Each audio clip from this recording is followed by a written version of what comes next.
वैसे हमने पिछले एपिसोड में देखा था कि जैंगशॉन ने कोंगशू को चैलेंज कर दिया था स्टॉक के बारे में। तो अब देखते हैं कि एपिसोड की शुरुआत में हमें क्या दिखाया जाता है। तो एपिसोड की शुरुआत में हमें दिखाया जाता है हमारे जैंगशॉन ने कॉल किया था और जैंगशॉन कॉल पे कहता है कि मेरी मदद करो स्टॉक को खरीदने में और 3 मिलियन का स्टॉक बाय करना। तो उस कॉल पे से आवाज आता है जो कि उसका असिस्टेंट ही कहता है जैंगशॉन से, बॉस वो स्टॉक एक जाल है, 3 मिलियन बहुत ही ज्यादा हो जाएगा, कम से कम 1 मिलियन लगाइए और वो जो लिमिट है वो बहुत ही जल्दी गिर जाएगा, तो हम जितने भी पैसा है वो सब हार जाएंगे। फिर हमें दिखाया जाता है जैंगशॉन फोन टेबल पे रख देता है और उस असिस्टेंट से कहता है तुम सिर्फ बाय करो, खरीद लो। और जो वो असिस्टेंट था जैंगशॉन से कहता है ठीक है बॉस। फिर जो कोंगशू था वो हंसने लगता है और उसके बाद कहता है जैंगशॉन से सिर्फ 3 मिलियन, ये जो स्टॉक का वैल्यू है बहुत ही ज्यादा और जो 3 मिलियन है बहुत ही कम है, या स्टॉक के सामने ये 3 मिलियन सिर्फ एक बाल्टी में बूंद की तरह है। फिर जो कोंगशू था वो फोन चलाते हुए कहता है जरा मैं भी देखूं जो तुम दिखावा कर रहे हो कि तुम स्टॉक के बारे में जानते हो, जो कि मैंने स्टॉक बताया है, देखते हैं कि तुम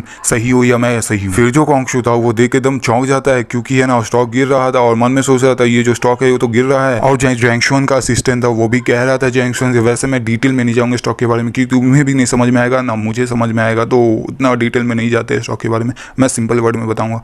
तो असिस्टेंट जैंगशॉन से कहता है बॉस मैंने जो स्टॉक है वो 700,000 का अभी पार्टी से खरीदा था और ये जो स्टॉक है ये बहुत ही तेजी तरीके से गिरता जा रहा है। फिर जो कोंगशू था वो एकदम सदमे में चला जाता है और मन में सोच रहा था मैं जो थ्योरेटिकल नॉलेज के बारे में बहुत ही ज्यादा गर्व करता था और मैं दूसरों की आंखों से खुद को ज्यादा समझता था, लेकिन मैं एक नौसिखिया निकला और मैं किसी को सिखाने के लायक नहीं हूँ। फिर जो दिखाया जाता है बेल बजता है और बेल बजने के बाद जो किन थी वो है ना सुन लेती है, तो है ना बोलती है कि टीचर वापस आ गए। और उसके बाद टीचर को दिखाया जाता है जो कि है ना सामान लेके आया था और जो किन थी वो सामान लेते हुए टीचर से कहती है टीचर जिसके बारे में मैंने बताया था वो है ना जैंगशॉन है जो कि अभी मेरे साथ आया है। तो जैंगशॉन हाई करते हुए टीचर से कहता है हे हम लोग वापस मिल गए। फिर जो टीचर था वो एकदम घबराते हुए चिल्लाते हुए कहता है ये तुम हो, ये तुम कैसे हो सकते हो। और जो टीचर है हमारे जैंगशॉन के बारे में जानता है तो अभी पता चलेगा कि जैंगशॉन है क्या। और जो किन थी वो एकदम कंफ्यूज होते हुए कहती है टीचर क्या आप जैंगशॉन को जानते हैं। तो वो टीचर कहता है हाँ मैं इसे जानता हूँ लेकिन किसी और नाम से जानता हूँ इसे। फिर हमें दिखाया जाता है जैंगशॉन का न्यू लुक जो कि पुराना ही लुक है लेकिन हमारे लिए तो न्यू लुक है क्योंकि हमें भी पता चल रहा है। तो जैंगशॉन का न्यू लुक के साथ ही बताया जाता है कि टीचर कह रहा था मैं इसे लेजेंडरी ऑफ वॉल स्ट्रीट के नाम से जानता हूँ और ये जो नाम है मैं इंटरनेशनल फाइनेंशियल क्राइसिस के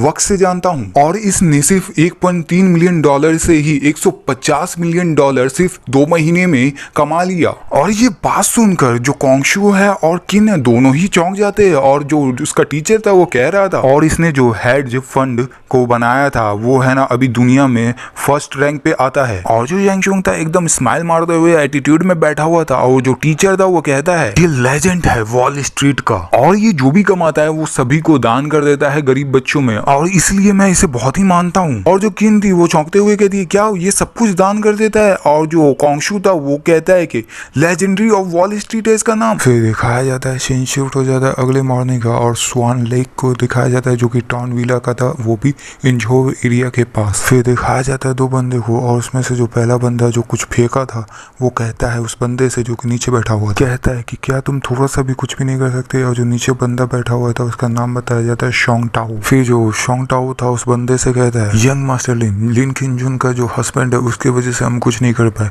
वही जिम्मेदार है ये सब के लिए। और वो बंदा म्यूजिक आर्टिस्ट है और उसने मेरे पूरे प्लान को बर्बाद कर दिया। फिर हमें दिखाया जाता है उसी बंदे को जो कि उस टाइम से बात कर रहा था शोंग टाओ से और इसका पूरा नाम बताया जाता है लिन वे। और हमने पिछले एपिसोड में भी देखा था कि लिन किंजुन का बेइज्जती किया था लिन वे ने जो कि है ना जैंगशॉन ने मारा भी था 14 एपिसोड में शायद था।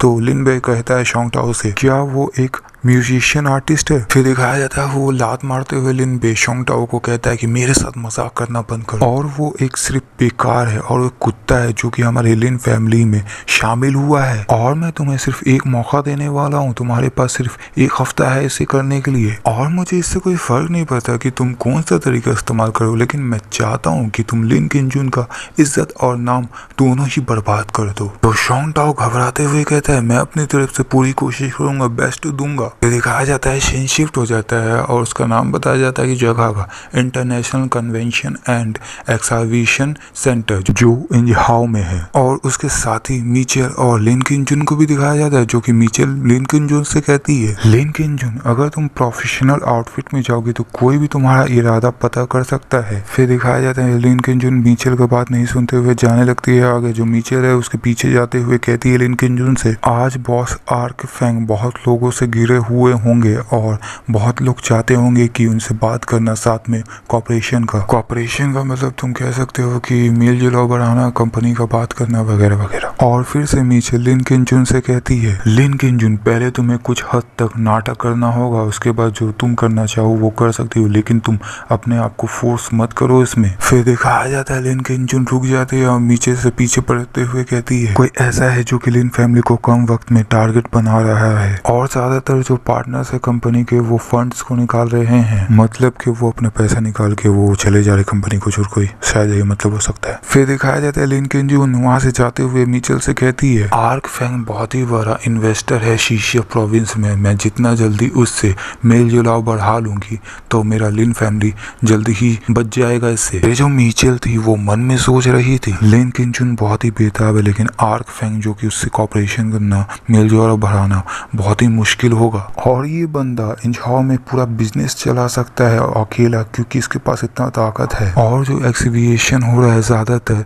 इसके ही कारण हो रहा है। फिर दिखाया जाता है मिचेल किसी को कॉल करती है और उस कॉल पे कहती है मिचेल उससे, जैंगशुआन कन्वेंशन सेंटर पे आ जाओ। तो अब देखेंगे कि जैंगशुआन आता है तो वहाँ पे क्या होता है। चलो फिर बाय बाय, वीडियो को लाइक और शेयर कर देना, सब्सक्राइब भी कर देना। चलो फिर बाय बाय।